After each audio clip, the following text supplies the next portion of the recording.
Shalom. Welcome back. First and foremost, I want to give all glory, praises, and honors to Yahweh, Bahashim Yahweh Shai. I want to give double honors to the apostles and elders of Great Millstone, and salutations to your arching, pushing this word in sincerity and in truth. Back with another lesson. Today's lesson is going to be dealing with just the power in praying and prayers, especially in the times that we're in, where Satan is working overtime, dealing with coming at brothers, plaguing them, putting thoughts in their heads, or even putting, pressure on them with having shit go certain type of ways. But understand this, that prayer is what's going to get us through this whole ordeal, man. Through these evil times that's up on the world, the judgments of Yahweh Bashem Yahweh Shai. Prayer is our secret weapon, man. All right? Prayer is going to be our secret weapon. And the first scripture I'm going to go into is in the book of Luke, chapter 18, start at the first verse. It says, "And he spake a parable unto them to this end, that man ought always to pray and not to faint." Yeah, because we go through things, we have tribulations, setbacks, obstacles, but prayer is what's going to have you overcome it, man. Keep you strengthened. Fighting this flesh is a heavy ordeal. Things going on in your personal life, whether it be work related, family related, whatever, money related. Always pray, man, and don't faint, because Satan, left hand side, his mission, right? His mission is to pull individuals out of this truth and out of this knowledge. And without praying, without reading, without fighting, you will fall out. So always remember that prayer is extremely powerful, and you got to exercise it daily, man. Right? Let's keep reading. Let me read that again. This is Luke 18, chapter 18, verse 1. "And he spake a parable unto them to this end, that man ought always to pray and not to faint, saying, There was a city, a judge, which feared not the Most High, neither regarded man. And there was a widow in that city, and she came unto him, saying, Avenge me of mine adversary.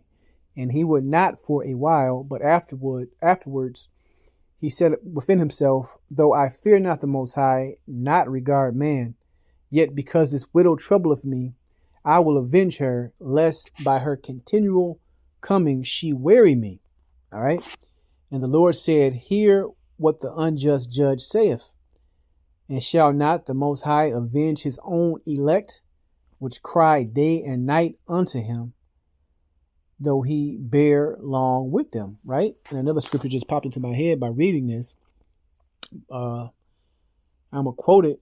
It says, give the Lord no rest, man, until he establish Israel appraising the earth, man. Right? Basically saying, give him no rest, meaning what? Pray, cry out to him. Right? Just like in this analogy, in this parable, the woman was crying on to this guy. He was unjust, but she was going to make him weary, so he just went ahead and did it for her. So how much more is the scripture saying, will the Lord avenge his own elect, the ones that truly believe and have faith in Yahweh Bashem Yahweh Shai, if you're crying unto him, if you're giving it your all, right? He's going to do it. So let's read that. It says, "And shall not the Most High avenge his own elect, which cry day and night unto him, though he bear along with them? I tell you that he will avenge them speedily. Nevertheless, when the Son of Man cometh, shall he find faith on the earth?" Right? So when the Lord comes back, man, we're only going to make it by faith. We're only going to make it by prayer. The scriptures say the righteous shall scarcely be saved, meaning all type of shit is coming your way, man. All type of shit is coming your way. And anyone that's not centered, anyone that's not grounded, and anyone that's not praying and have strong faith, they're going to be uprooted. All right.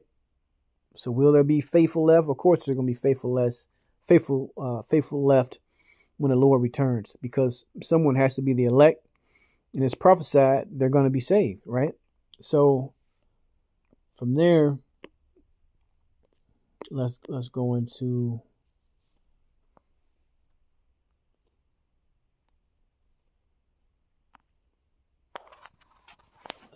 the book of Matthew chapter 26, 41 and 41. It says, watch and pray that ye enter not into temptation, right? The spirit indeed is willing, but the flesh is weak. So it's a constant battle with this flesh. A lot of times your biggest enemy, your biggest obstacle is your mind and yourself, right? Because the more you pour into the flesh and the carnal side, the less you're protected on the spiritual side. So that's why you have to always watch. You always have to pray. There's another scripture that tells you that bluntly pray without ceasing. All right. So that's constantly your mind frame and mindset you have to be in, you know. And I got one more. Like I said, this is quick. This is just basically cementing and pushing that spirit and that vibration to get back into that heavy prayer. If you haven't already been doing it, man, a heavy prayer. All right. This is Tobit chapter 12, verse 8. It says, prayer is good with fasting and alms and righteousness. A little with righteousness is better than much with unrighteousness. So the true treasure is his faith.